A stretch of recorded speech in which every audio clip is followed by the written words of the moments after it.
I'm Heath Hamm. I'm a technology consultant and architect with over 15 years of experience in the technology field. I started back in 1998 by building computers out of my garage, back before they were actually cool. And since then I've worked such roles as a NOC specialist, technical contractor, help desk admin, IT admin, implementation engineer, and IT director before transitioning to consulting. Heath, what exactly can you help my business with? It's a great question. One of the key areas that I help a lot of businesses with is with information storage, availability, replication, and backup. I help businesses understand what their technical requirements are, functional requirements, non-functional requirements, understanding the roadmap, and also helping with understanding the cost of a real solution, which includes developing an ROI, a TCO, break-even value, and implementing net present value into those solutions. Doing this, I'm able to help the business to understand the true cost of the solution they want to implement, and I can help discover the technology and also help with their IT personnel gaps with remediation plans. I've been hearing a lot about the term hyperconvergence. What is it, and how do I know if it's right for our business? Good question. I've also been hearing a lot about hyperconvergence. It's been coming up a lot lately, to be honest, and I don't think it's going to go away anytime soon. Really, to answer your question, though, I guess like a real brief history lesson. If we remember the traditional data center, and with that design, we had a lot of physical servers, which we used to call pizza boxes, for example, and we put those into racks. And we'd have those, and maybe we'd have a couple switches that they would connect to, and maybe some storage.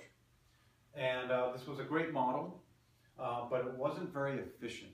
Well, what happened is, because it's disparate, we have disparate resources. So, for example, this server here, that maybe it cost us $5,000, it's running at 28% utilization, which means we're only getting 28% of our $5,000 out of it. So from a business perspective, it's not that great. Now, come along, we end up with the VDC, so the virtual data center, and a lot of people have been moving toward that over the past 10 years.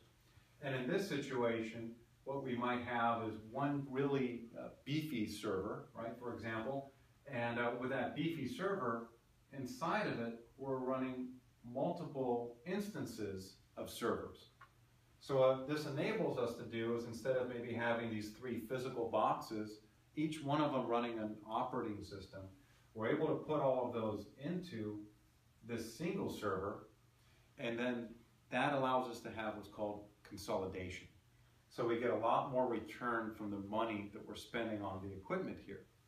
Now, this VDC model still incorporates having a separate compute layer. So this is our compute, which would be our servers, our RAM and whatnot. And then we have a separate network layer. So we have our switches, for example. And then also we have a separate storage layer. We have all this connected together. Over the past few years, we've also seen a lot of different types of software.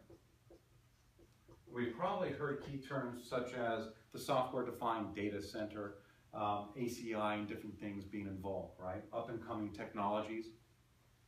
So what hyperconvergence is basically the next step in this process. Hyperconvergence is where we're going to take our compute layer, so here's our compute, we're going to take our network, and we're going to take our storage, and then we're also going to take some software, and we're going to put all of it into one box. And we're going to call that hyperconverged.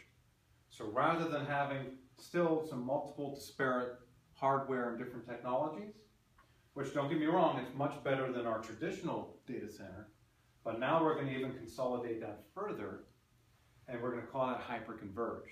So ease of management use, some good efficiencies, some good efficiency possibilities here. To kind of fully answer your question, I don't know if it's right for you or your business. I need to be engaged here. So what I would do is collect some data to understand what your I/O is. So for example, how the storage is used, how the compute is used, how the network is used. And from that, I can determine if this is going to be a good fit for you or your business. Cool. We're looking at upgrading some of our network, and we're wondering about iSCSI and FCOE. How do we know what protocols to use and where? That's a great question. I come into a lot of businesses that have that same question. And the interesting thing with that is when we look at these different models, one thing that's always here is the network, and that's not going away anytime soon either. So that really comes down to a few different things. Again, I have to be engaged here, do some data gathering. I'd want to understand, for example, what's the throughput requirements, your connectivity methods, access protocol, the number of concurrent connections. What's your business perspective? For example, what's the IT roadmap, your budget, targeted budget, and what you currently have in your environment now. So are we going to utilize any of that? Are we going to refresh it? One of the good things really to point out today is we have a lot of choices in technologies. So for example, many years ago, we only had one or two choices. Now we have a lot. We can run with InfiniBand, Fiber Channel, iSCSI, Converged Enhanced Ethernet, FCOE, and then for distances, even FCIP, for example.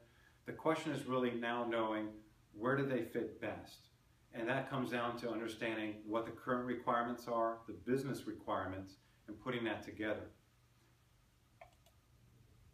Heath, our business is planning on a storage refresh with so many different vendors out there. It's hard for us to know which one's right for us. Also, we keep hearing about flash and SSD technology, but don't know what's best for us. Can you help? Definitely. That's actually one of my go-to areas that I love to live in. For some reason, I find storage exciting. Don't you? Fun. Absolutely. So here's one of the things about storage. For many years, we've been using hard drive technology. So this is spindle-based with platters, kind of like the old record system we used to play with when we were children. So it has some strengths and weaknesses. Now, over the past few years, developing has been the solid state architecture, which is leveraging flash. And it's just a complete different beast. So it's totally rewritten, totally different. But it also has some strengths and some weaknesses as well. So even involved with this, let me bring a third one up, which is kind of the tiering or the hybrid model. And to really know which one fits you best, I'm going to have to be engaged with you. I'm going to have to collect some data to understand, for example, do you have an I/O blender? Do you have all these different I/O streams and I/O types coming into one place being aggregated? Are you having some throughput issues? Do you have any pain right now that we can solve? Or are we just looking at, basically upgrading or preparing for a new project, for example? Now, by gathering the technical requirements, that would help us to decide what storage would be the best fit. So for example, do you have high local cache hits? So that would tell me maybe your data has got high locality, in which case a tiered model might be a great solution for you and save your business a lot of money, or solid state architecture. Or are we looking at media-rich formats that won't lend themselves to deduplication very well, which would dictate using a different type of technology, which again would help fit into your budget perhaps. So I have to be engaged, or I can come out, we can meet, I can start running some tools that I have to discover basically the answers to these questions and help you with a decision. Also one thing to bring up, I bring with me a diverse degree of partnerships and product knowledge. So I'm not limited to any specific type of product, for example. I've been working with EMC, Simplifity, Nimble, Violin, Tegile, Pure Storage, and NetApp, just to name a few of the storage vendors that I've worked with and have developing relationships with.